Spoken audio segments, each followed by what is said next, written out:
Chapter 11 of Son of Tarzan. This LibriVox is in the public domain. Son of Tarzan by Edgar Rice Burroughs. Chapter 11. Korak, returning from the hunt, heard the jabbering of the excited monkeys. He knew that something was seriously amiss. Histah, the snake, had doubtless coiled his slimy folds about some careless Manu. The youth hastened ahead. The monkeys were Meriem's friends. He would help them if he could. He traveled rapidly along the middle terrace. In the tree by Meriem's shelter he deposited his trophies of the hunt and called aloud to her.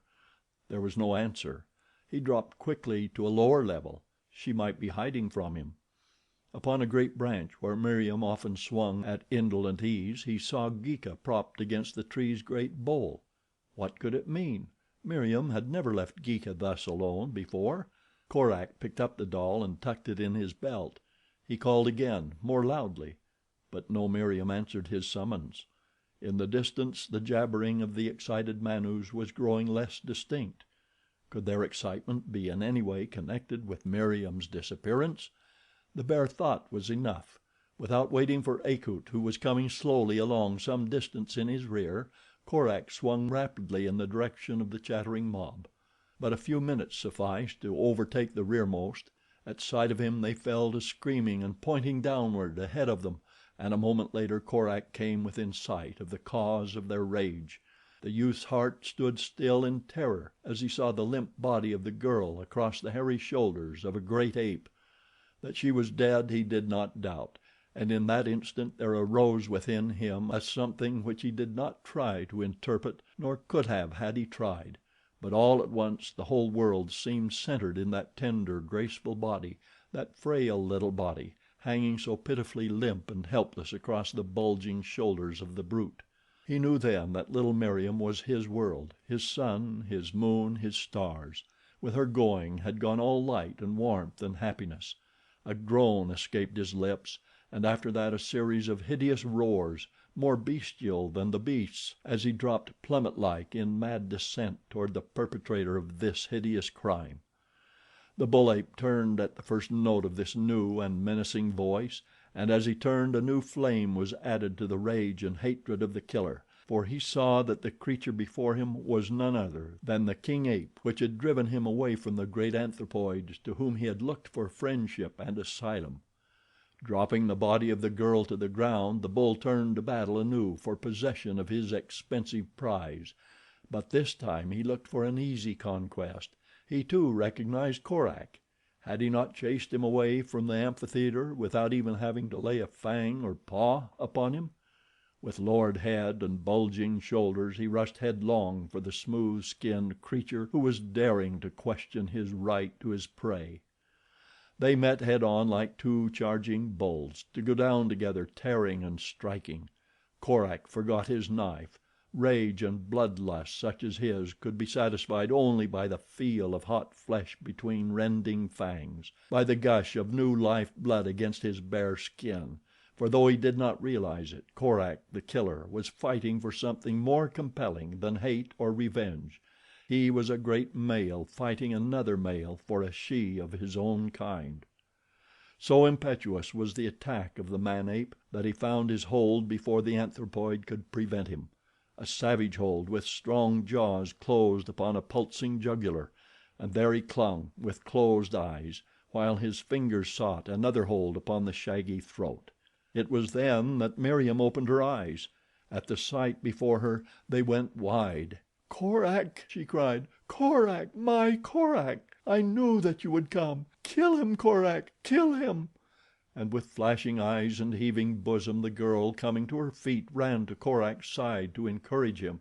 Nearby lay the killer's spear where he had flung it as he charged the ape. The girl saw it and snatched it up. No faintness overcame her in the face of this battle primeval at her feet. For her there was no hysterical reaction from the nerve strain of her own personal encounter with the bull. She was excited, but cool and entirely unafraid. Her Korak was battling with another Mangani that would have stolen her; but she did not seek the safety of an overhanging bough there to watch the battle from afar, as would a she Mangani. Instead, she placed the point of Korak's spear against the bull ape's side and plunged the sharp point deep into the savage heart. Korak had not needed her aid, for the great bull had been already as good as dead, with the blood gushing from his torn jugular; but Korak rose smiling, with a word of approbation for his helper. How tall and fine she was! Had she changed suddenly within the few hours of his absence, or had his battle with the ape affected his vision? He might have been looking at Meriem through new eyes for the many startling and wonderful surprises his gaze revealed. How long it had been since he had found her in her father's village, a little Arab girl, he did not know, for time is of no import in the jungle, and so he had kept no track of the passing days. But he realized, as he looked upon her now, that she was no longer such a little girl as he had first seen playing with Geeka beneath the great tree just within the palisade. The change must have been very gradual to have eluded his notice until now. And what was it that had caused him to realize it so suddenly? His gaze wandered from the girl to the body of the dead bull.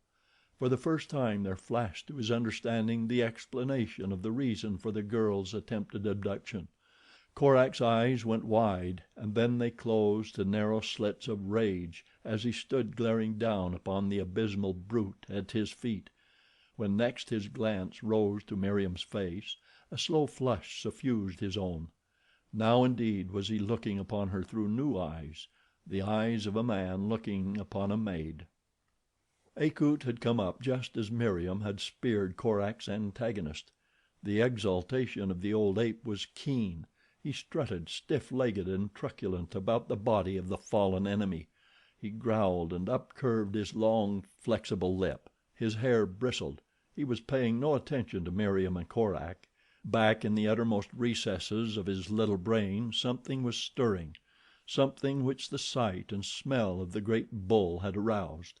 The outward manifestation of the germinating idea was one of bestial rage, but the inner sensations were pleasurable in the extreme. The scent of the great bull and the sight of his huge and hairy figure had awakened in the heart of Akut a longing for the companionship of his own kind. So Korak was not alone undergoing a change. And Meriem, she was a woman. It is woman's divine right to love. Always she had loved Korak. He was her big brother. Meriem alone underwent no change. She was still happy in the companionship of her Korak. She still loved him, as a sister loves an indulgent brother, and she was very, very proud of him. In all the jungle there was no other creature so strong, so handsome, or so brave. Korak came close to her. There was a new light in his eyes as she looked up into them, but she did not understand it. She did not realize how close they were to maturity, nor aught of all the difference in their lives the look in Korak's eyes might mean. "Meriem," he whispered, and his voice was husky as he laid a brown hand upon her bare shoulder. "Meriem!" Suddenly he crushed her to him. She looked up into his face, laughing, and then he bent and kissed her full upon the mouth. Even then she did not understand. She did not recall ever having been kissed before. It was very nice. Meriem liked it. She thought it was Korak's way of showing how glad he was that the great ape had not succeeded in running away with her. She was glad too, so she put her arms about the killer's neck and kissed him again and again. Then, discovering the doll in his belt, she transferred it to her own possession, kissing it as she had kissed Korak. Korak wanted her to say something.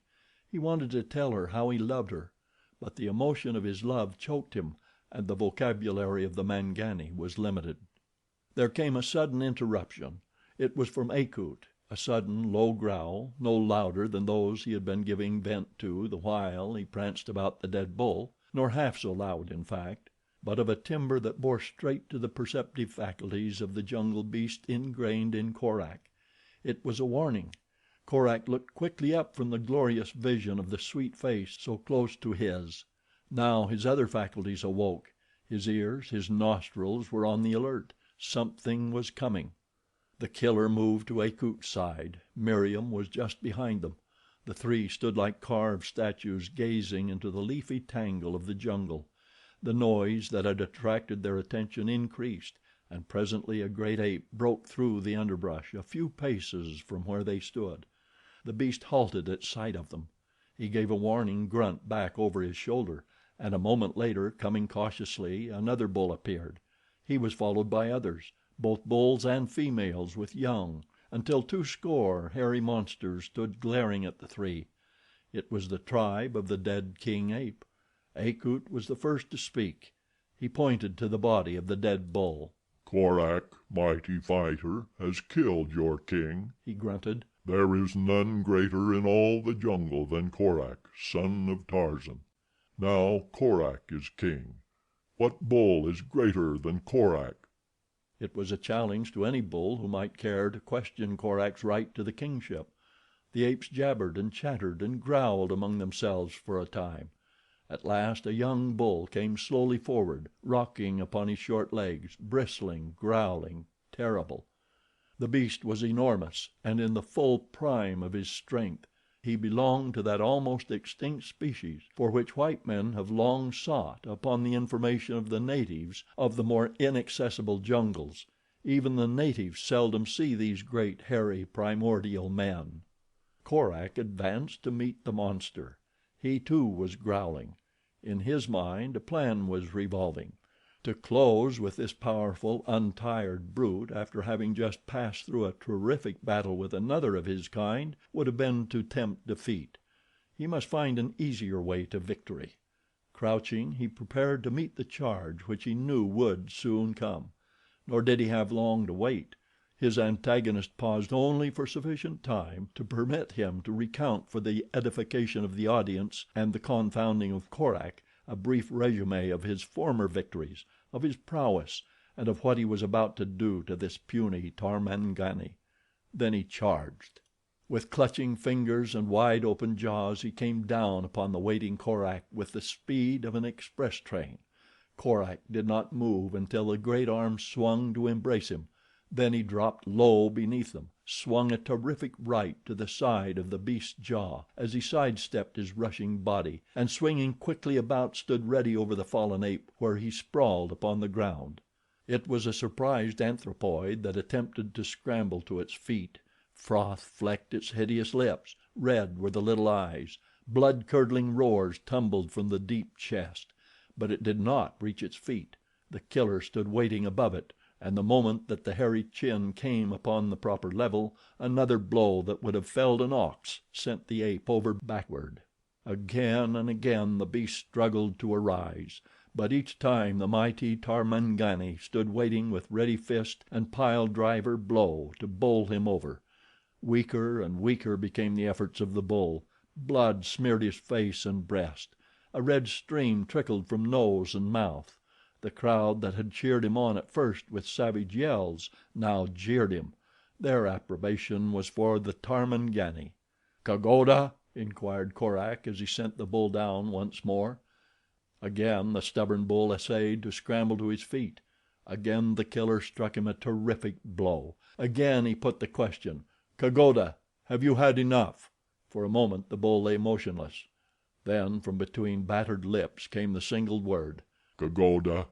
"Then rise and go back among your people," said Korak. "I do not wish to be king among people who once drove me from them. Keep your own ways and we will keep ours.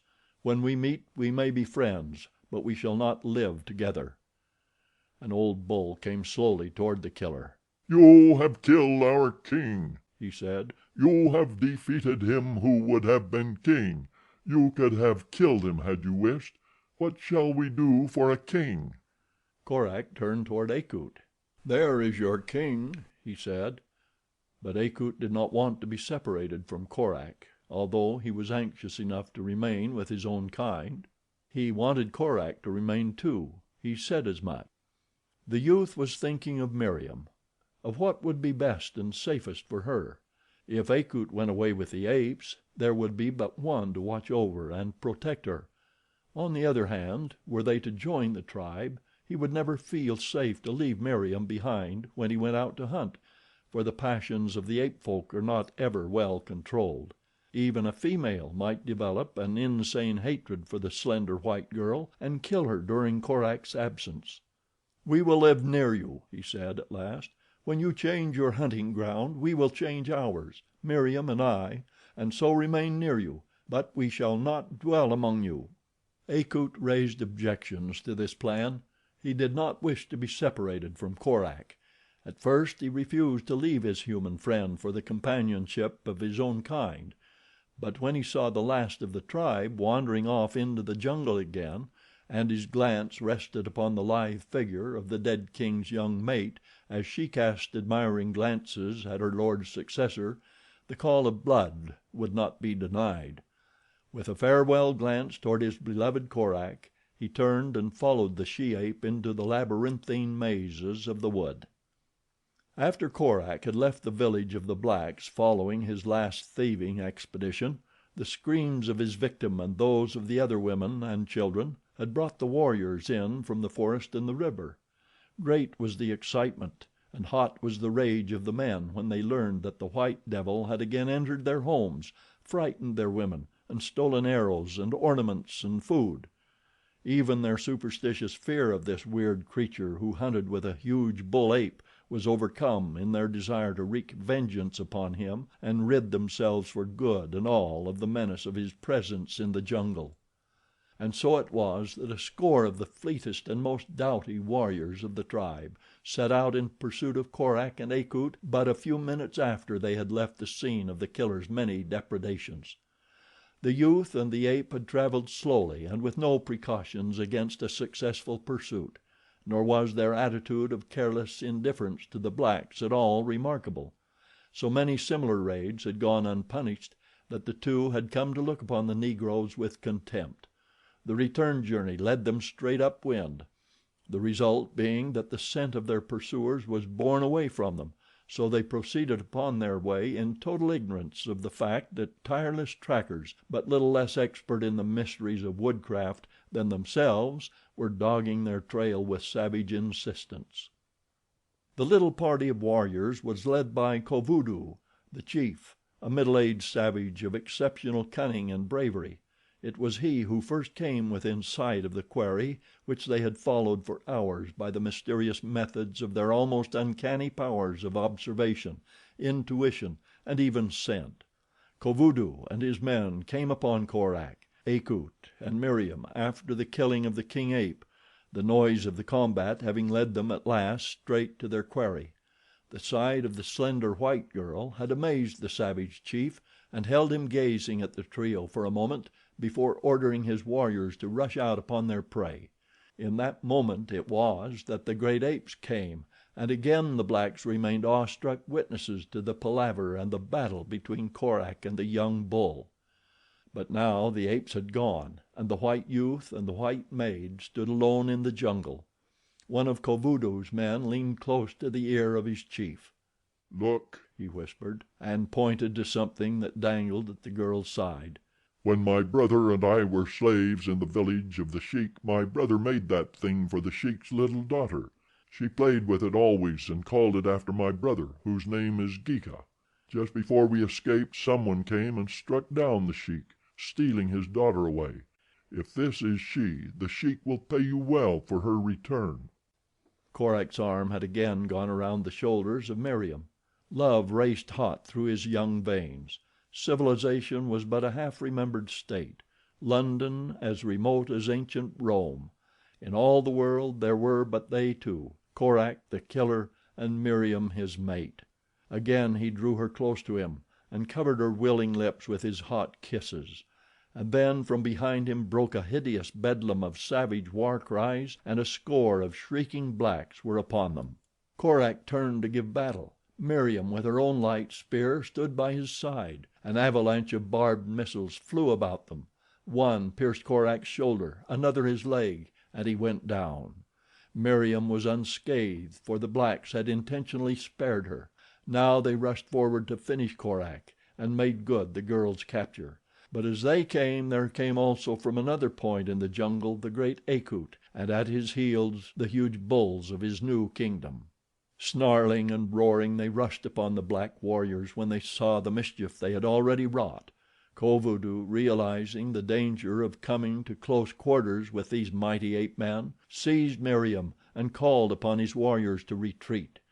For a time the apes followed them, and several of the blacks were badly mauled and one killed before they succeeded in escaping. Nor would they have gotten off thus easily had Akut not been more concerned with the condition of the wounded Korak than with the fate of the girl upon whom he had always looked as more or less of an interloper and an unquestioned burden. Korak lay bleeding and unconscious when Akut reached his side. The great ape tore the heavy spears from his flesh, licked the wounds and then carried his friend to the lofty shelter that Korak had constructed for Meriem. Further than this the brute could do nothing. Nature must accomplish the rest unaided, or Korak must die.